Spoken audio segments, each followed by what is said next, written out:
A couple days back, we dropped a video talking about the last 4 undefeated teams in basketball, and since then, a lot has changed. The Lakers have lost a few different games, and the Boston Celtics lost a game to the Indiana Pacers, so we're down to our last 2 undefeated teams. Out west, we got the 5-0 OKC Thunder, and over east, we have the Cleveland Cavaliers at 6-0. Now, I'm not here to try to take anything away from the OKC Thunder. As of today, they have the best defense in the history of basketball, small sample size, but in the history of basketball. I'm definitely not trying to take anything away from them, but them starting off 5-0 is hella impressive, but it's not that surprising. As a person that had them as a team that was going to repeat as the 1 seed, as a person that had them as a team that was going to win the Western Conference, I expected them to be this great. But with the Cavs, now it's a little bit different. Now, I'm most definitely not here to bury the lead. These were the stats before this game against the Orlando Magic. They've had the 3rd easiest schedule in basketball, right? And you didn't need stats to prove that because they beat the Toronto Raptors, the Detroit Pistons, the Washington Wizards, and again, a Paolo Banchero-less Orlando Magic team. So it has not been the toughest schedule to start the season, but I still think there's some really cool stuff happening over in Cleveland that's worth talking about. If you watch my prediction video before the season started, I am a guy that bought in completely to many of the coaching changes across basketball. I believe in Charles Lee as a new head coach, Charlotte Hornets. I was a big believer in Bud Ball in Phoenix, so much so that Twitter went crazy that I had them that high in my standings. And I also really believed in Kenny Atkinson as the new guy from the Cleveland Cavaliers. If you don't remember, the Cavs didn't do much this offseason outside of replacing JB with Kenny. This is really a team about continuity. So the question was, how much can a coaching change the direction of a team? Because a lot of people are getting very, very impatient with the Cavs, which I never understood because it's still a very young team, where they said you have to trade Darius Garland for Brandon Ingram before the DeJounte Murray trade. You have to trade Jared Allen for so-and-so because this backcourt and this frontcourt can't coexist.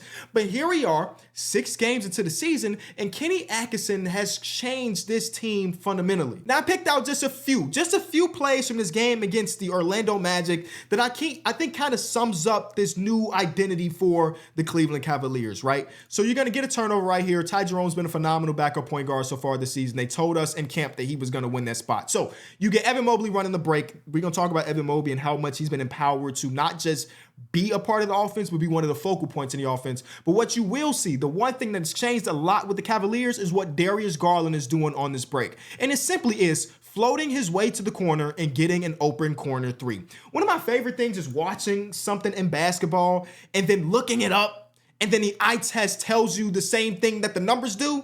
Darius Garland is doing that so often this season. How often, you ask? About 12% of his shots are in the corner. And you compare it to previous seasons, last year, that's double the percentage of his shots coming in the corner versus last year. Again, this is only a 5-game sample size. They ain't even really put in the game from tonight, but spoiler alert, he shot multiple corner 3s today, so that number will pretty much stay the same. But it's not just a Darius Garland thing. Their corner 3-point percentage frequency has gone up a little over 3% compared to last season, which is a good amount. As of today, Donovan Mitchell also has a career high in corner 3-point shots generated. And he's doing basically the same thing that you just saw DG do. If he is not the guy starting the break as the ball handler, he is drifting his way to the corners. And it is a sight to see because basically everybody, when it comes to the wings and the guards, are doing the same thing. Dean Wade, that's his bread and butter. Find a corner and hit that shot. But this is not corner specific. This is not corner specific, but another way they're generating so many open looks this season is very simple. Listen, this is grade 1 basketball. It is a drive and it is a kick. And boy, we're going to talk about Karis LeVert because I don't know if I've seen him miss a shot this season, but it is getting 2 feet into the paint, getting some help and kicking it out, and the minivan George Niang hits this one in the corner this time. Some really cool stats. Right now, they're 3rd in the league in drives per game, only behind the Portland Trailblazers, which is very surprising to me, and the OKC Thunder, which is not surprising whatsoever. And on those drives, they have the highest field goal percentage in basketball. They're generating some of the most points out of a drive imaginable. And this is why. Because they're driving and they're kicking. On these drives, they have the highest pass or second highest pass percentage only behind the Bulls, but total passes per game out of a drive is pretty damn high. They are driving, they are kicking, they're getting open 3s, they're getting open shots, and they're knocking them down. But that's just part of it. We've talked about it a few different times on this channel with Kenny Atkinson, one of the first things he talked about when he was given this job was how much he wanted to empower Evan Mobley. And boy, has he really done that. Again, y'all know I watch these games and then I use the stats to prove the stuff that I'm seeing. But as of today, Evan Mobley is third in touches per game behind Darius Garland and Donovan Mitchell. But as you can see, he's almost tied with these two all-star caliber guards in touches per game. And that is different. Now, last year's stats are kind of skewed. I'm going to get to them. Donovan Mitchell had to play a lot by himself. Again, this is eye test being backed by statistics.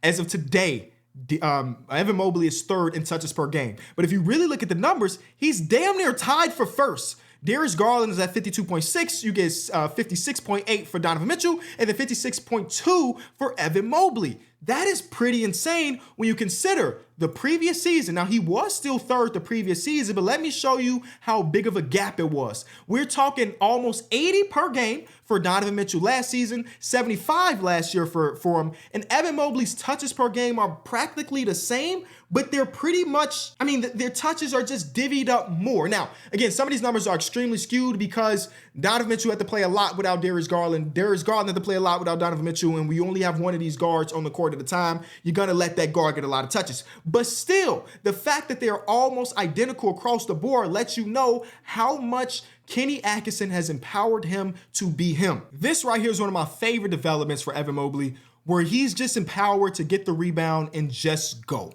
And he has so many tough finishes on this season alone. His touch looks a lot better around the rim than previous seasons, and his aggression as well. The Lakers have done this a few different times this season. Started off in the preseason where they would run like a tandem 2-3 zone, and the guy at the top of the zone is Anthony Davis, or in this case, Jackson Hayes, a big. You're going to see Evan Mobley flash to the middle, and well, once he gets this ball, he's going to recognize that the guy that he's facing up with is just too small. And the rookie can't hold his own against the powerful Evan Mobley. Another example of this is off a make, where he sees the smaller Max Christie, body, nuh-uh, I'm still here, buckets. And that is just the Evan Mobley I've been wanting to see for years. So it's cool that he finally has a coach that can empower him. And with all of this going on, it also allows Jared Allen to be him. The best version of Jared Allen, I guess I can't say that because his best version was an all-star game, but the last time he played alongside Kenny Atkinson, he got some of the easiest looks ever. And right now he's shooting like 80% from the field because his job has been simplified. Now, my highest level of basketball is high school, but not even varsity, right? But I had a coach tell me in high school, get into the action early because it doesn't allow the defense to think. And as of today, the Cleveland Cavaliers are they are 8th in pace this season so far. And comparing it to last year, where they were 24th, they're running, they're generating open shots, they're getting 2 feet into the paint, and it's all working. This was a team that we already knew the defense was going to be great. It was just a matter of how do you unlock the offense. And I think very early on in the season, Kenny Atkinson has found a way to balance the backcourt and balance the front court. Well, the stats will probably never look the same for Darius Garland as far as his all-star year. I think he's having such a great start to the season. And same thing with Caris LeVert.